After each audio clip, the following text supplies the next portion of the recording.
काय करायचंय? लेखन आणि सादरीकरण मंजिरी कारेकर. मूवर्स आणि पॅकर्सचा एक भला मोठा टेम्पो सहवास सोसायटीत शिरला. तशा खिडकीतून सगळ्यांच्या माना बाहेर आल्या. पॅकिंग केलेले मोठे मोठे बॉक्स खाली उतरत होते आणि लिफ्टमधून वर जात होते. सकाळी सकाळीच फिश मार्केटमध्ये चाललेल्या सावंतांनी तिथे एक स्टॉप घेतलाच. काहीतरी चौकशी केली. त्या ड्रायव्हरबरोबर कसली तरी खलबतं कुटून झाल्यानंतर सावंतांनी मग हसून मान हलवली. हातातली पोल्का डॉटची काळी पिशवी त्यांनी खिशात टाकली आणि पुढे सरकणार तेवढ्यातच म्हात्रे वहिनींनी वरूनच हाक मारली, "ओ सावंत भाऊजी!" सावंतांनी वर पाहिलं. खाणाखुणा करतच म्हात्रे वहिनींनी विचारलं, "काय हो, ट्रकमध्ये सामान कुणाचं?" सावंतांनी बोटाने दाखवलं, "7वा मजला" आणि तोंडाने सांगितलं, "703." "होय काय? बरं बरं. तुम्ही खय चाललात? मासे आणूक?" म्हात्रे वहिनींनी पुढचा प्रश्न विचारला. "होय होय, आज रविवार ना," असं म्हणत सावंतांनी गेटच्या बाहेर पाऊल टाकलं. 703 म्हणजे तो मारवाड्याचा फ्लॅट. तिथे कोणीतरी भाडेकरू आल्याचं दिसतंय. हे सिनकरांना जाऊन सांगायला हवं. स्वतःशीच पुटपुटत म्हात्रे वाहिनींनी पटकन साडीच्या निर्या ठीक केल्या. केसांवर कंगवा फिरवला.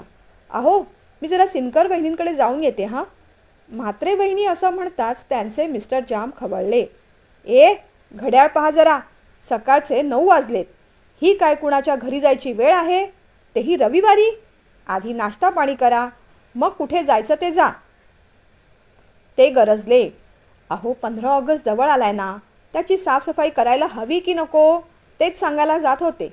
काहीतरी थाप म्हात्रे वहिनींनी ठोकून दिली. "हो, पण एवढ्या सकाळी? साफसफाईचा विषय नुसता बहाणा आहे. खरा मुद्दा दुसराच काहीतरी आहे. हो की नाही? खरं सांग." मिस्टर म्हात्रे असं बोलल्यानंतर म्हात्रे वहिनी काही बोलल्या नाही. "सरिता, नको त्या कुचाळक्या करत कशाला बसता तुम्ही बायका? आणि मग उगीच या कानाचं त्या कानाला कळतं आणि मग मीटिंगमध्ये भांडणं होतात. कशाला पाहिजे त्या गोष्टी? जाऊ दे ना. काय करायचं काय आपल्याला?" मिस्टर म्हात्रे खवळल्यावर मात्र वहिनींचा उत्साह थोडा मावळला. त्या बिचाऱ्या किचनमध्ये गेल्या. काल मिक्सरवर दळलेलं इडलीचं पीठ चांगलं टमटमीत फुगलं होतं. चटणीसाठी त्यांनी कोथिंबीर खोबरं बाहेर काढलं. इडली पात्राला तेल लावून इडल्या लावल्या आणि इडली पात्र गॅसवर चढवलं. दुसरीकडे मिक्सरमध्ये चटणी वाटून घेण्यासाठी कोथिंबीर, खोबरं, मिरची असं सगळं साहित्य टाकलं आणि मिक्सर सुरू केला. मिक्सरचा घुर्र घुर्र आवाज होत असतानाच मिस्टरांनी बाहेरून हाक मारली, "सरिता, ए सरिता, जरा बाहेर ये पाहू." सरिता वहिनींचा राग अजूनही गेला नव्हता. मिक्सरचं बटण 2 नंबरवरून त्यांनी मुद्दामूनच 3 नंबरवर केलं आणि मिक्सरचा आवाज अधिक जास्त वाढला. घुर्र घुर्र घुर्र. या घरात आधी कानाचे पडदे फाटतील आणि मग कुठे जाऊन नाश्ता मिळेल. मिस्टर म्हात्रे स्वतःशीच पुटपुटले. खिडकीतून जरा जास्तच वाकून वाकून पाहू लागले. सरिता वहिनी इडली चटणी घेऊन बाहेर आल्या. "घ्या, रविवारचा नाश्ता करून घ्या हं," त्या म्हणाल्या. "अगं, तू पण ये की सोबतीला. एक दिवस तर आपण एकत्र नाश्ता करतो. थांब तू, बस इथे, मीच आणतो." असं म्हणत मिस्टर म्हात्रे उठले आणि प्लेटमध्ये 4 इडल्या आणि चटणी घेऊन बाहेर आले. "बरं ऐकतेस का? खिडकी बाहेर पाहिलंस का? कसला तरी टेम्पो आलाय. भले मोठे बॉक्स उतरवतायत. कोण आलंय ग? कोण राहायला? आणि कुठे आलंय?" मिस्टरांनी चौकशी करत विचारलं. "बस, म्हात्रे वहिनींना तोच चान्स पाहिजे होता." "अहो, जाऊ दे ना. कशाला त्या उचापत्या? आपल्याला काय करायचंय?" बायकोचा टॉन्ट नवऱ्याला कळणार नाही असं कधी झालंय का? पण सध्या टॉन्टपेक्षा महत्त्वाचा विषय होता खालचा टेम्पो. "हे काय? तू लगेच रागावतेस बुवा. राग सोड आता आणि सांग पाहू कोण आलंय." असंही मगासपासून ती बातमी पोटात ठेवून ठेवून म्हात्रे वहिनींचं पोट प्लेटमधल्या इडलीसारखं टमटमीत फुगलंच होतं. मग वेळ न दवडता त्यांनी सांगून टाकलं, "अहो, 703, तो मारवाड्याचा फ्लॅट आहे ना, तिथे कुणीतरी राहायला आलंय. तेच सिनकरांना मी सांगायला जात होते मगाशी. आणखीन त्यांना काही माहिती आहे का तेही विचारणार होते." म्हात्रे वहिनींनी आपलं सिनकर वहिनींकडे जाण्याचं उदात्त कारण सांगून टाकलं. "अरेच्चा, मग हे आधी नाही का सांगायचं? जा जा, पटकन नाश्ता करून मग तिथे जा." पडत्या फळाची आज्ञा घेऊन म्हात्रे वहिनी सिनकर वहिनींकडे निघाल्या. दरवाजावरची बेल वाजवायची खोटी. सिनकर वहिनी दरवाजा उघडून दारातच उभ्या होत्या. मात्रे वहिनींना त्यांनी पटकन आत घेतलं. दरवाजा बंद केला. अहो, कळलं का तुम्हाला? 703 मध्ये. हो, मगाशी सावंतांनी सांगितलं. सिनकर वहिनींनी आपल्याकडे असलेली माहिती दिली. अहो, तेच तर सांगायला आले होते. पण कोण आले ते कळलं का? म्हात्रे वहिनींनी विचारलं. नाही बुवा, ते नाही कळलं. ते आता 7व्या मजल्यावरच्या 702 मधल्या पाठारे वहिनी सांगू शकतील. त्यांना करूया का फोन? म्हात्रे वहिनींनी विचारलं. करा की मग. बाकी काही नाही हो. नवीन शेजार आहे. कोण आहे हे आपल्याला ठाऊक हवं की नको? नाहीतर एरवी असल्या गोष्टी काय करायच्यात आपल्याला? सिनकर वहिनी म्हणाल्या. म्हात्रे वहिनींनी मग लगेचच पाठारे वहिनींना फोन केला. हां पाठारे वहिनी, गुड मॉर्निंग. उठलात का? नाही म्हटलं, तुमची संडेची सकाळ जरा उशिराच होते ना? म्हात्रे वहिनी म्हणाल्या. नाही, आज जरा लवकरच झाली. तुमच्या आधी 703 मध्ये कोण राहायला आलंय? अशी विचारणा करणारे आणखीन 2 फोन येऊन गेलेत. आणि तुम्ही त्याच्यासाठीच फोन केलात, बरोबर ना? पाठारे वहिनींनी बरोबर पकडलं. म्हात्रे वहिनी मग फिदी हसल्या. खरं सांगू का, मी दरवाजा उघडून पाहिलं. मला तर फक्त सामान ने आण करणारी माणसंच दिसली. त्या माणसांपैकी मी एकाला विचारलं की बाबा रे, कोण लोक आहेत? बॅचलर आहे की कुटुंब आहे? त्यातला एक जण म्हणाला, कुणीतरी प्रधान म्हणून आहे. बॅचलर का कुटुंब ते त्यालाही माहीत नव्हतं. मग मीही खोदून विचारलं नाही त्याला. उगीच आपल्याला तरी काय करायचंय? मग ठेवू मी फोन? पाठारे वहिनींनी असं म्हणत फोन ठेवून दिला. फार माहिती कळली नव्हती, पण जे कोणी येणार त्यांचं नाव प्रधान होतं. म्हणजेच ते मराठी होते हे तरी निश्चितपणे कळलं होतं. म्हात्रे वहिनी मग घरी आल्या.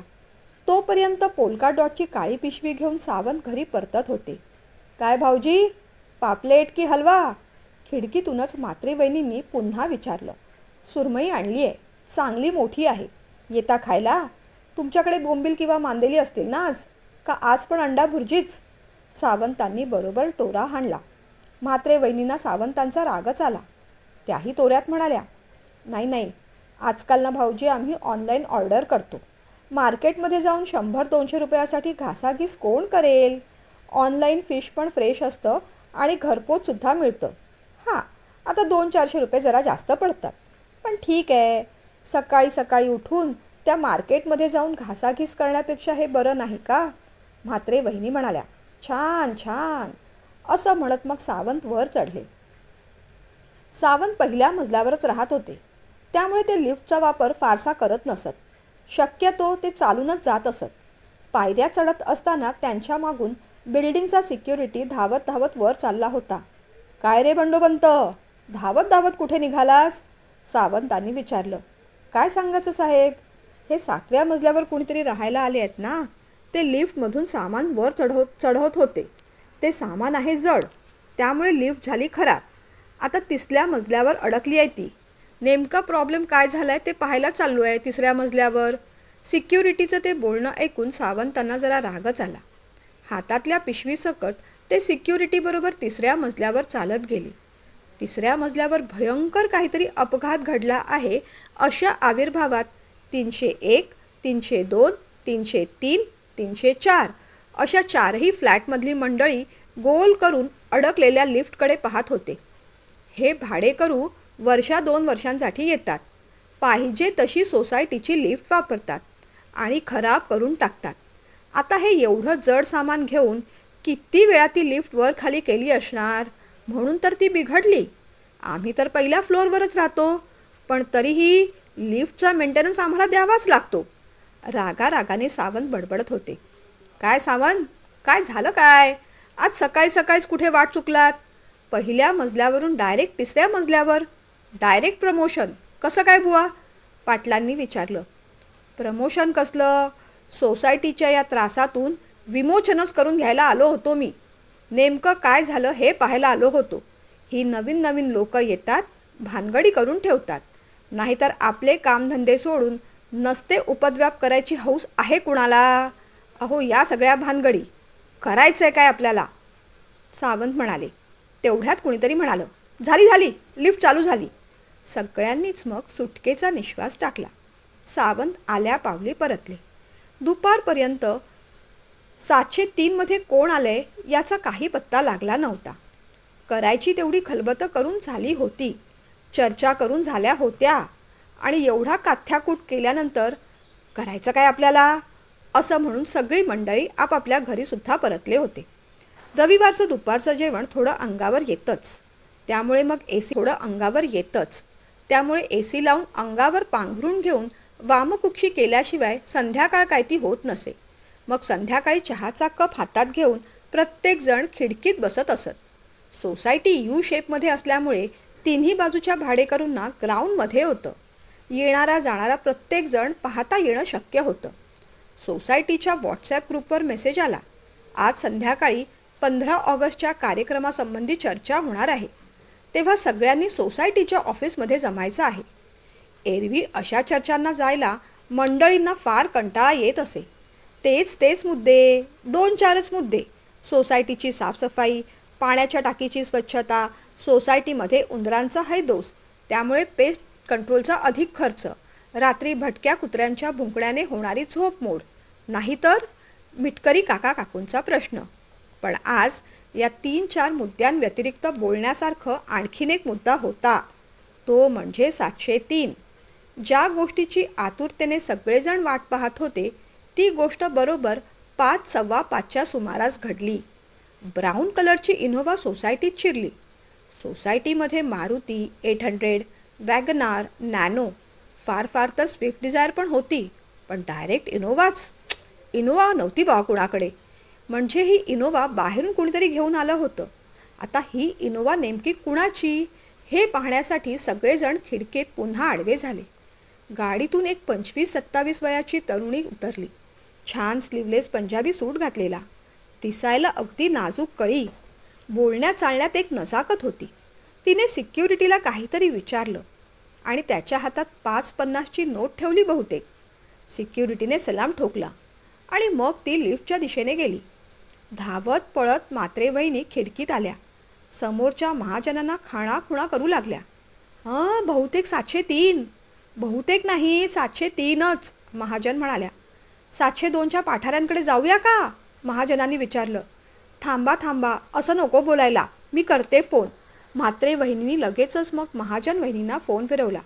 अहो, तुम्ही म्हणता ते बरोबरच आहे, 703मध्येच आली आहे ती. प्रधान नाव तिचं. सकाळी मी आले ना पाठाऱ्यांना विचारून, पण त्यांच्याकडे 703मध्ये कोण आलंय असं विचारणा करणारे बरेच फोन येऊन गेले आहेत, म्हणून सकाळीच त्या वैतागल्या होत्या. आता आपण तिथे जायचं आणि काही विचारायचं म्हणजे ते आणखीनच भडकतील. त्यापेक्षा संध्याकाळी सोसायटीच्या ऑफिसमध्येच हा विषय काढूया, म्हात्रे वहिनी म्हणाल्या. हो का, ती पाठारे ना तशीच आहे, अगदी कुचकट. स्वतःकडची काही माहिती द्यायची नाही, पण आम्हाला मात्र सगळं खोदून विचारेल. जाऊ दे, काय करायचं आपल्याला, भेटू संध्याकाळी, असं म्हणत महाजन वहिनींनी फोन ठेवला. सोसायटीच्या ऑफिसमध्ये 7 वाजता मीटिंगचा टाईम होता. 7च्या ऐवजी म्हात्रे वहिनी 6:45लाच तिथे जाऊन पोहोचल्या. त्यांना वाटलेलं आपण जरा लवकरच पोचलो, पण तिथे पोचल्यानंतर कळलं की सगळ्यात जास्त उशीर त्यांनाच झाला होता.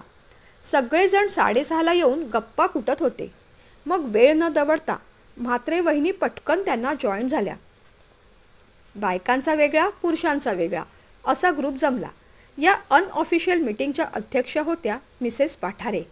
त्यांनी आत्तापर्यंत सगळी माहिती मिळवली होती. अहो, 703मध्ये राहायला आली आहे ना ती मिस प्रेरणा प्रधान. एकटीच राहणार आहे इथे. मास मीडियामध्ये तिचं शिक्षण झालं आहे. सध्या 1-2 नाटकात कामंसुद्धा करते ती आणि एक सिरियलसुद्धा मिळाली आहे म्हणे तिला. ती मूळची नागपूरची आहे, पण आता सिरियलच्या शूटिंगसाठी मुंबईत आली आहे, पाठारे सांगत होत्या. काय सांगताय काय? अहो, सिरियलचं नाव तरी काय तिच्या? विसावेंनी विचारलं. आता सगळं मीच कसं विचारू विसावे? तुम्हालाही काहीतरी विचारायला शिल्लक हवं ना, म्हणून नाही विचारलं, नेहमीच्या कुचक्या अंदाजात पाठारे म्हणाल्या. असू देत, ओळख झाली ना की तेही विचारून घेऊ आम्ही. मुद्दामून ओळख काढून माहिती काढायची आम्हाला सवय नाही बुवा. कोण काय करतं, कुठे कामाला जातं, याच्याशी आमचं काय देणं घेणं? आम्हाला काय करायचं आहे? आम्ही राहतो दुसऱ्या मजल्यावर, विसावे म्हणाल्या. काय हो, म्हणजे ही इथे एकटीच राहणार? हा 2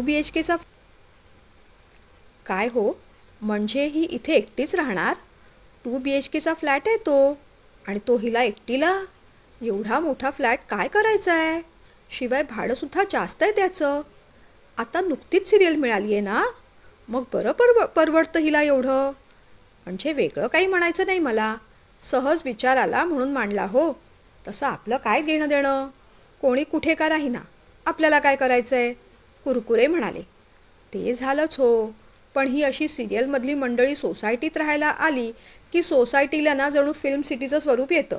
त्यांच्या अवेळी येण्या जाण्याने बाकी लोकांना पण त्रास होऊ शकतो.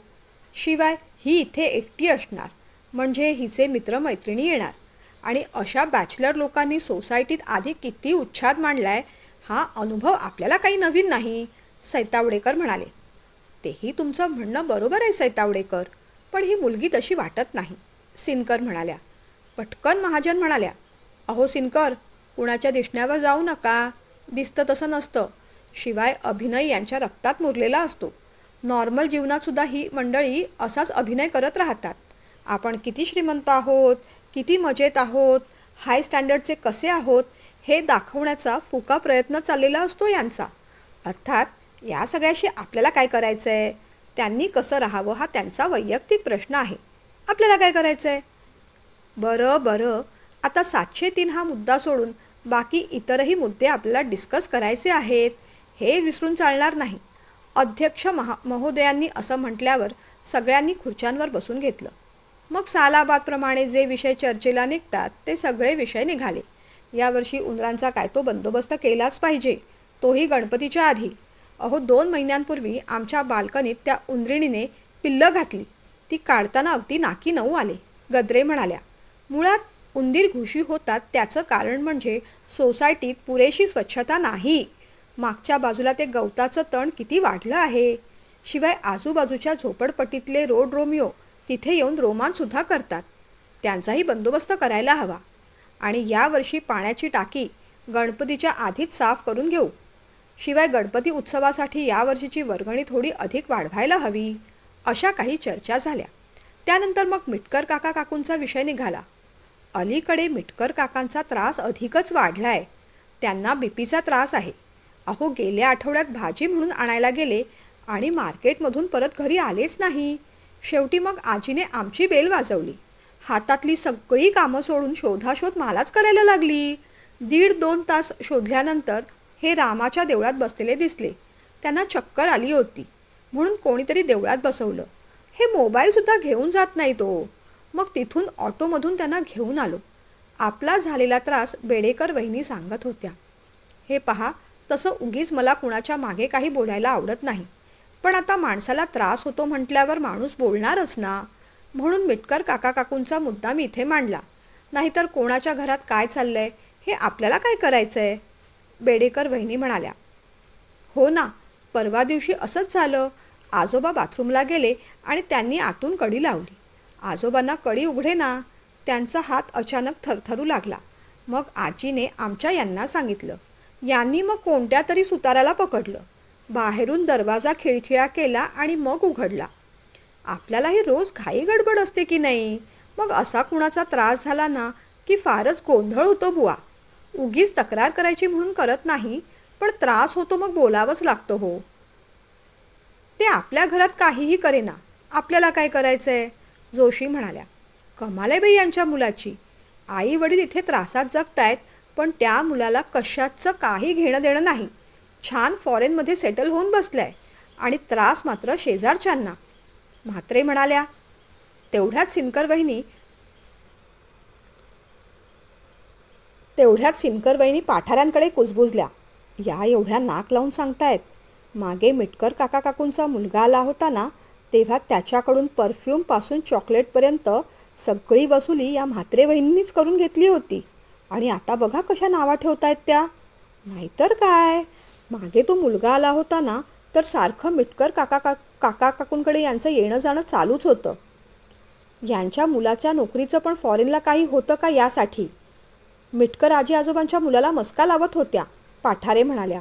हो का, तेवढंच नाही, मिटकर काका काकूंचा मुलगा अजून बॅचलर आहे ना, शिवाय एकुलता एक, फॉरेनला सेटल, दिसायला सुंदर, म्हणून आपल्या मुलीचं तिथे काही जमतंय का हे सुद्धा पाहायचा इरादा आहे यांचा, सिनकर म्हणाल्या. काय सांगताय काय? पण तुम्हाला कसं कळलं? पाठारेंनी विचारलं. अहो, बोलता बोलता मी काढून घेतलं. सुरुवातीला काही सांगायला तयार नव्हत्या हां, पण नंतर हळूहळू एक एक गोष्टी सांगून मोकळ्या झाल्या. वरती म्हणाल्या सुद्धा, तुम्हाला म्हणून सांगते हं, बाकी कुणाला बोलू नका. आता मी कशाला कुणाला काय बोलते हो? मी काय ऑल इंडिया रेडिओ आहे? तुम्ही आता माझ्या खास आहात म्हणून तुमच्याकडे बोलले फक्त. हां, पण तुम्ही कुणाला बोलू नका हां, सिनकर वहिनी म्हणाल्या. छे हो, अशा गोष्टी इकडे तिकडे बोलायला मला आवडतच नाहीत. पण बघा ना, कशी माणसं असतात ना. एकीकडे मिटकर काका काकूंशी संबंध चांगले ठेवायचे आणि मग मागे त्यांचीच तक्रार करत सुटायची. आता बघा कशी साळसूतपणे त्यांचीच तक्रार करते ती. पाठारे वहिनी म्हणाल्या. दोघींनी मग आळीपाळीने नाकं मुरडली आणि मग एकत्रित सुरात म्हणाल्या, जाऊ दे मरू दे, आपल्याला काय करायचं आहे. तेवढ्यात पाठारे वहिनींच्या मोबाईलवर मेसेज आला. मेसेज जोशी वहिनींचा होता. जरा मागे येता का, बोलायचं आहे. पाठारे वहिनींनी हळूच मागे पाहिलं, डोळे मिचकावले, हातानेच येते असं सांगितलं आणि मग गुपचूपच म्हणाल्या, आलेच हां मी. त्या मागच्या रूमध्ये जाऊन बसल्या. काय हो वहिनी, आता नवीन मैत्रिणी मिळाली वाटतं, आम्हाला विसरलात ना, जोशी वहिनी म्हणाल्या. नवीन मैत्रीण हे सिनकर वहिनींना उद्देशून होतं हे पाठारे वहिनींना समजलं. त्या पटकन म्हणाल्या, नाही हो, जुनं तेच सोनं. आपली मैत्री 100 नंबरी सोन्यासारखी आहे. सिनकरांचं काय घेऊन बसलात? त्या या बोटावरची थुंकी कधी त्या बोटावर करतील, काही नेम नाही. पाठारे वहिनी म्हणाल्या. का हो, असं का म्हणताय? काय केलं त्यांनी? जोशींनी विचारलं. अहो, खास काही नाही. आता हेच पहा ना, सिनकर वहिनी आणि त्या म्हात्रे वहिनी सदा न कदा चुंबकासारख्या एकमेकांना चिकटून असतात. मला वाटलेलं त्या घट्ट मैत्रिणी आहेत म्हणून, पण आता त्यांच्याबद्दलच किती काय काय सांगत होत्या मला. मला म्हणत होत्या, मिटकर काकूंचा मुलगा आहे ना, त्याच्याकडे म्हणे आपल्या मुलाच्या नोकरीसाठी या म्हात्रे वहिनी प्रयत्न करत होत्या. तेवढंच नाही, आपल्या मुलीला त्याच्या गळ्यात मारायला पाहत होत्या. आणि ह्या काय सांगतायत? या ना त्या म्हात्रे वहिनींच्या मुलीवर जळतात अहो. दिसायला गोरी चिट्टी आहे ना ती. अहो, मागे त्या मिटकर काकूंचा मुलगा आला होता ना, तर याच आपल्या मुलीला घेऊन त्याच्या पुढे पुढे करत होत्या. त्याने भाव दिला नसणार म्हणून आता गप्प झाले आहेत. पण मी तुम्हाला हे सगळं बोलले हे कुठे बोलू नका हं, पाठारे वहिनी म्हणाल्या. काहीतरीच काय वहिनी, मी कशाला बोलायला? अहो, माझ्याकडे एवढा वेळ असतोच कुठे. आपण भलं आणि आपलं काम भलं. दुसऱ्याच्या उठाठेवी करून आपल्याला करायचं काय? ग्रुप करून असे सगळेजण गप्पा मारत असतानाच मागून कोणीतरी आलं. सगळ्यांच्या नजरा मागे वळल्या. पाहतात तर काय, ती 703चीच तरुणी होती. प्रेरणा प्रधान. छान जीन्स घातलेली, लांब टॉप घातलेलं, गळ्याभोवती एक स्टोल घेतला होता, केस मोकळे सोडलेले, ऑक्सिडाईजचे मोठे कानातले घातले होते, हातात छान ब्रेसलेट होतं आणि हलकीशी लिपस्टिक. केसांवर अलगद हात फिरवत ती आत आली. मी येऊ शकते का मीटिंगला? तिने विचारलं. आता एवढ्या सुंदर तरुणीला नाही कसं म्हणायचं, हा प्रश्न अध्यक्ष महोदयांना पडला असावा. पण तेवढ्यात त्यांच्या पत्नी म्हणाल्या, मीटिंग भाडेकरूंसाठी नाही, घर मालकांसाठी आहे. नाही नाही, मी भाडेकरू नाहीच. घराचा व्यवहार झालाय माझा. उद्या परवा अप्रुव्हलसाठी सोसायटीमध्ये सुद्धा डॉक्युमेंट्स येतील बरं. ती असं म्हणतात सगळेजण एकमेकांकडे पाहू लागले. असं आहे का? मग बसू शकता तुम्ही, अध्यक्ष म्हणाले. ती अगदी पुढच्याच सीटवर जाऊन बसली. मागे बायकांच्या नजरा गरा गरा गरा फिरू लागल्या. चर्चेचा विषय काय असणार आहे, तिने विचारलं. तसं म्हणायचं झालं तर आमची चर्चा करून झालेली आहे, पण तुमच्यासाठी म्हणून थोडक्यात सगळं सांगतो. सोसायटीमध्ये पेस्ट कंट्रोल करून घ्यायचं आहे, पाण्याची टाकी साफ करायची आहे, स्वच्छतासुद्धा करायची आहे आणि 15 ऑगस्टसाठी एकत्र जमायचं आहे. पण आता प्रत्येक वेळेस सोसायटीतली ही कामं आम्ही आमची करत असतो. बाकी कोणी लोक पुढाकार घेतच नाहीत हो. असू देत, यावर्षीसुद्धा आम्हीच ते कसं बसं उरकून घेणार. पुढचा आणि शेवटचा मुद्दा, त्याच्याशी तुमचा फार संबंध नाही, पण सांगून ठेवतो. ते मिटकर काकी आहेत ना, त्यांच्या संबंधित आहे. ॲक्च्युली काय आहे, त्यांचा मुलगा परदेशी असतो. तसं आता या दोघांचं वय झालं. वय फार नाही, दोघे 60-65चे असतील. पण काकांना बीपीचा त्रास आहे. त्यांना अचानकच चक्कर येते. काकूंची तब्येतसुद्धा नरम गरमच असते. त्यांना सतत काही ना काही मदत लागतच असते. त्यामुळे प्रत्येक वेळेस सोसायटीच्या लोकांना ते मदतीला बोलवतात. प्रत्येकाला आपापली कामं सोडून त्यांच्यासाठी जावं लागतं. आता आपल्या म्हाताऱ्या आईवडिलांची सोय मुलाने करावी की नाही? एकतर त्याने इथे येऊन राहावं किंवा ह्यांना तिथे घेऊन जावं किंवा मग वृद्धाश्रमासारखे पर्याय असतातच की. यांचा त्रास शेजारच्यांना कशाला? हे पहा, हे सगळं तुम्हाला सांगायचा उद्देश हाच की उद्या तुम्हालाही त्याचा त्रास होऊ शकतो. नाहीतर एवढ्या डिटेलमध्ये सगळ्या गोष्टी सांगायची आम्हालाही काही गरज नाही. तुम्हाला सावध करावं हाच उद्देश आहे आमचा. बाकी आम्हाला तरी करायचं काय हो? प्रेरणा प्रधानने सगळं शांतपणे ऐकून घेतलं. मी काही बोलू का असं म्हणत ती उठली. हो बोला ना, कुणीतरी म्हणालं. मला ठाऊक आहे, या सोसायटीत मी आजच आली आहे, तरी पण बोलायचं धाडस करते. सोसायटी म्हटली की सगळ्यांनी एकत्र राहणं आलं, कम्युनिटी लिव्हिंग आलं. त्या अनुषंगाने सोसायटीची साफसफाई, सुशोभीकरण हे सुद्धा व्हायला हवं असं मी मानते. अर्थात त्यासाठी लागणारं मनुष्यबळ आणि पैसा हे दोन्ही तेवढंच महत्त्वाचं असतं हेही मला ठाऊक आहे.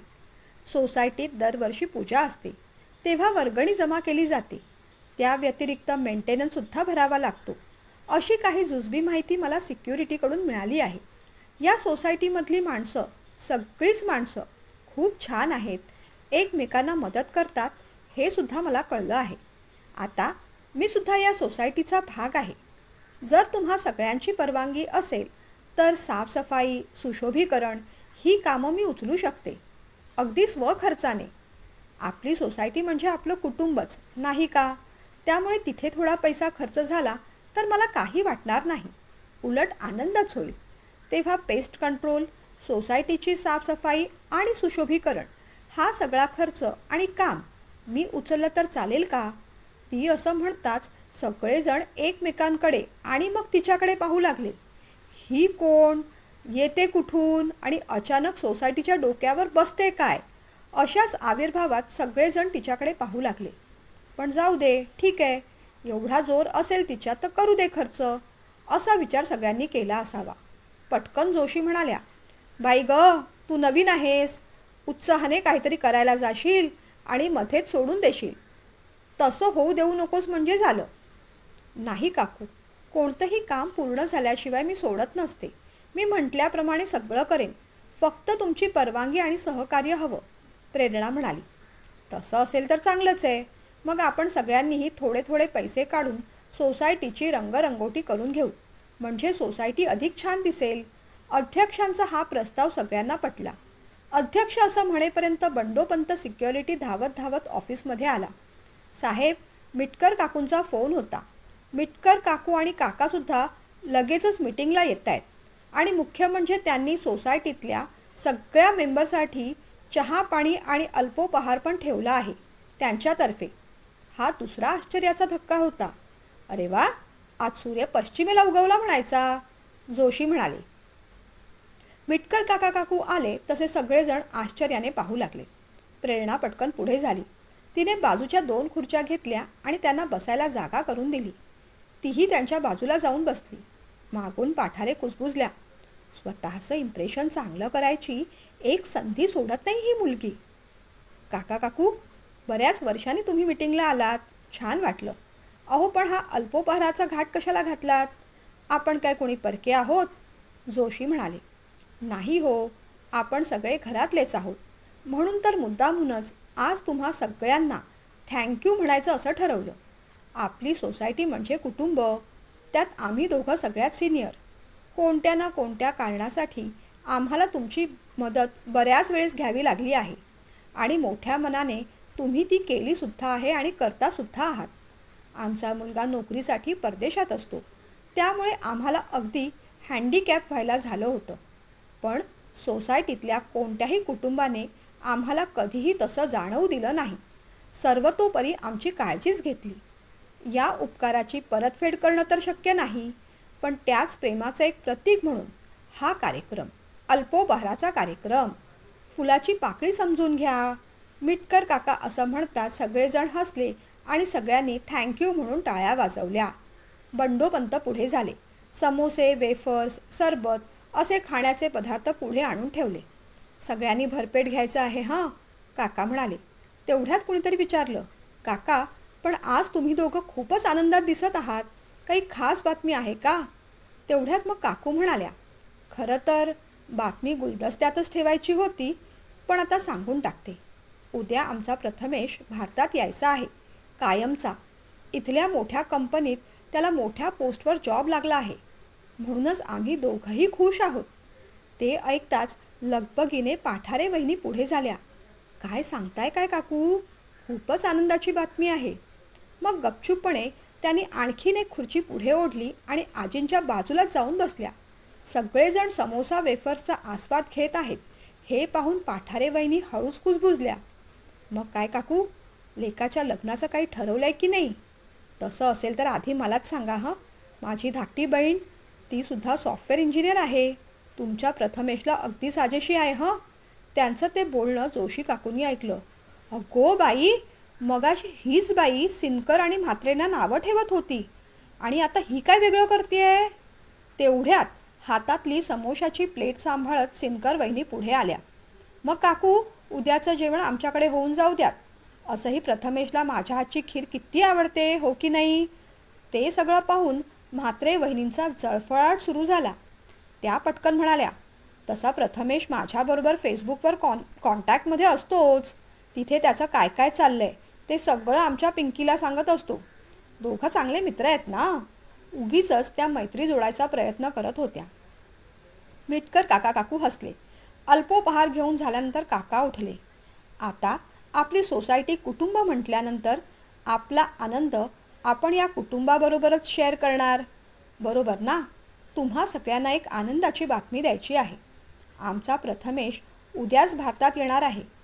काही दिवसांनी इथल्या एका चांगल्या कंपनीला तो जॉईन करेल, म्हणून आम्ही खूप आनंदी आहोत. पण त्याहून मोठी आनंदाची बातमी अशी आहे की पुढच्या आठवड्यातच त्याचा साखरपुडा आम्ही ठरवलेला आहे. ते ऐकताच सगळ्यांचे डोळे मोठे झाले.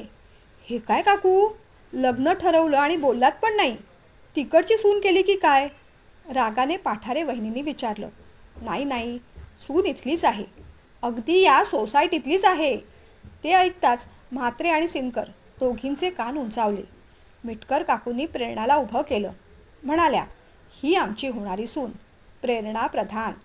प्रेरणा आणि प्रथमेश दोघेही कॉलेजपासून एकमेकांना ओळखतात. त्या दोघांचं एकमेकांवर प्रेम आहे आणि आता लवकरच ते लग्नबंधनात अडकणार आहे. प्रेरणा अभिनय क्षेत्रात आहे, त्याचबरोबर ती क्रिएटिव्ह आर्ट डिझायनर पण आहे. त्या दोघांनी मिळून आपल्या या सोसायटीत 703चा फ्लॅट विकत घेतला आहे. आता यापुढे तुम्हा कोणालाही आमचा कोणत्याही प्रकारचा त्रास होणार नाही, कारण आता आमची ही मुलं आमच्याबरोबरच राहणार आहेत. सगळ्यांसाठीच हा आश्चर्याचा धक्का होता. प्रेरणाने वाकून काका काकूंना नमस्कार केला. सगळ्यांना पाहत ती म्हणाली, तुम्हा सगळ्यांचेच शुभ आशीर्वाद आमच्यावर असेच राहू दे. मीटिंग संपली. अल्पोपहार झाला. तसं मिटकर काका काकूंबरोबर ती निघून सुद्धा गेली. पण इथे चर्चांना उधाण आलं. काय लबाड लोक आहेत, इतकी मोठी बातमी आणि समोशावर बोळवण केली आपली. अहो ते जाऊ दे, पण मुलाचं लग्न ठरलं ते काय असं अचानक? तो तिथे, ही इथे, यांचं कधी जमलं आणि कसं जमलं? अहो त्या म्हणाल्या ना, कॉलेजपासूनच त्यांचं लफडं होतं म्हणून. पटत नाही बुवा. हिचं अजून कशात काही नाही आणि फ्लॅट बरा घेतला म्हणे दोघांनी मिळून. आणि ती प्रेरणा प्रधान तरी किती लबाड. आपण मिटकर काकूंबद्दल इतकं बोलत होतो, पण एका शब्दाने आपलं नातं सांगितलं नाही हो तिने. आपल्याकडून सगळं काढून घेतलं आणि आपण त्यांच्याबद्दल वेड्यासारखं काही बाही बोलत राहिलो. आता मला तर बाई माझीच लाज वाटते. आपल्याबद्दल मिटकर काका काकू काय म्हणतील? अहो काका काकूंना भलतंच काही जाऊन बोलायला नको ही. बाकी काही नाही हो, संबंध खराब होतात ना. आता बाई कानाला खडा लावला. उगीच कुणाच्या अध्यात मध्यात म्हणून पडायचं नाही. कुणाचं भलं नको आणि बुरं नको. असंही काय करायचं आहे आपल्याला? बस या अशा आणि अशाच चर्चा सगळ्या बायकांमध्ये चालल्या होत्या. पुढे तात्पर्य काय? काय करायचं आहे आपल्याला? आता काय बोलायचं या बायकांना ते तुम्हीच सांगा. माझं तर स्पष्ट मत आहे, माणसाने फार बोलूच नये, थोडं शांतच राहावं. कारण शांत राहणारा माणूस कधीही फसत नाही. फार बडबड करणाराच अडकतो. आपल्याच बोलण्याने तो फसत जातो. आपल्याला वाटतं ही की नाही आपली घट्ट जवळची मैत्रीण आहे. आपण सांगितलेली गोष्ट ती पुढे कुणालाही सांगणार नाही.